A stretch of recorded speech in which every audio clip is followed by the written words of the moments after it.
Welcome back to Champion News Talk Radio, brought to you by championnews.net, where you can get all of your latest political news.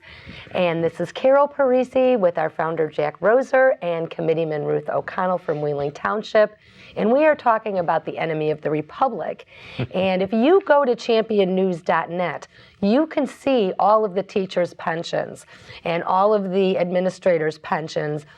And the reason why this all is, of the Jack, salaries for the whole state of Illinois, every school and district and teacher and administrator is on our website. and this was Has been for 15 years. Now, Jack, how come these pensions are so out of control? Let me just finish something before. I was talking about the IEA, the enemy of the Republic. Let me put it in. The management of the K-12 school system, it's the worst managed thing going. These people at the top of it are blooming idiots at whether it's salaries or pensions or fixing roofs or buildings. The whole thing is a management disaster area.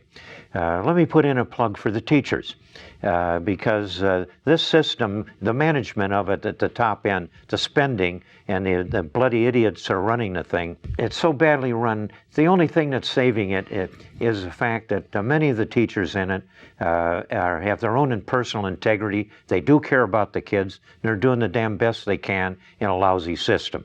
And the way it's set up, there's a limit to what they can do, but in the quietness of their own room and as far as their arms reach, I say half the teachers are saints working in a bad system, and the other half have retired while still on the payroll. Now, how can that even exist? It exists because the teachers are all paying this stinking IEA union from $500 to $1,000 a year in dues.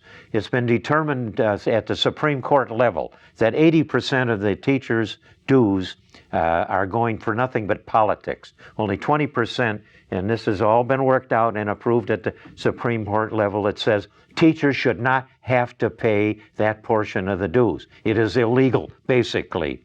And only 20% goes legitimately to finance anything that has to do with their workplace. So 80% of the dues is political. And the right of the teachers not to pay that has been opposed by the lawyers of the teachers union at the NLRB, which has got a bunch of Democrats running it too, and that's why the rights of the teachers aren't being observed. They shouldn't be paying that 80%, but they are paying it, and that goes into the political thing. In an ordinary medium-sized school district, you could well have $400,000 a year going into the hands of the stinking IEA to be used politically to elect the likes of Madigan downstate that have busted the whole state of Illinois. We're all going broke because of the IEA principally is going $16,000 per child to give you a lousy education. So 80% of union dues go to political things because they have no choice to do that. At the pleasure of the IEA, which pours it into the Democrats, and the Democrats use that to pour out a bunch of crap over the TV, and they pay people to walk the precincts instead of doing like Ruth does. She's got people motivated by the decency of the principles in the platform that she helped write for the Republican Party. Now you're talking solutions. Let's say what this is. This is 80% of the money going to buy politicians. Well, yes. Now, but there have to be solutions, and I think I just heard it.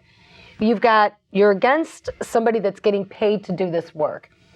Your volunteers, Ruth, is the Republican Party paying your volunteers to walk their precincts? No, our volunteers do it because they care about the state of Illinois. They care about what's happening here, and they do care about education too. So they work hard because of what they want to make a difference. Are you looking for more volunteers in your organization? We always are. We always are looking for more volunteers. I have 3 men that are working one precinct because it's their home precinct, and they work together. And I leave them to work that precinct. 600 or 800 voters in the precinct.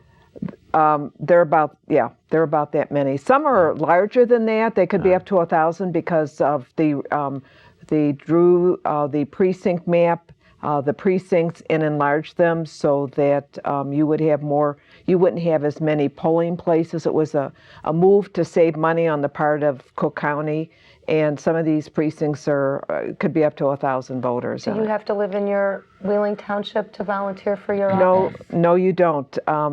You can come in, you can volunteer. We have a lot of volunteers that are from other townships that aren't happy with the operation in their home township, and they come over to us because they know that we're accomplishing something, and we welcome them in. How do they contact you? It's Where's so your important office? to have a person like you that's elected to this thing, because Cook County is different than any other county in the whole state of we Illinois. appoint. You are an elected official, so you have a legitimacy attached to you to be doing this political work. I lived in Arlington Heights when there was a new development, and so I organized the precinct, and I was a precinct captain. When I'd finished doing that, and after a year or two, I was too conservative, and they fired me. And they can do that, see, because I wasn't elected. They're appointed in Cook County. Yeah. Ruth, what's your address in Cook County? We're at 909 East Rand Road in Arlington Heights. And that's Rand Road and... Rand Road, and it's just south of Palatine Road. Okay, so anybody that wants do can they come have to into live our in Cook office. County? They don't. We have a gentleman that comes in from Lake County that works one of our precincts. Well, there you go. You could actually be part of this great team, and looking forward to speaking more to solutions against the IEA when we come back after our break with Ruth O'Connell.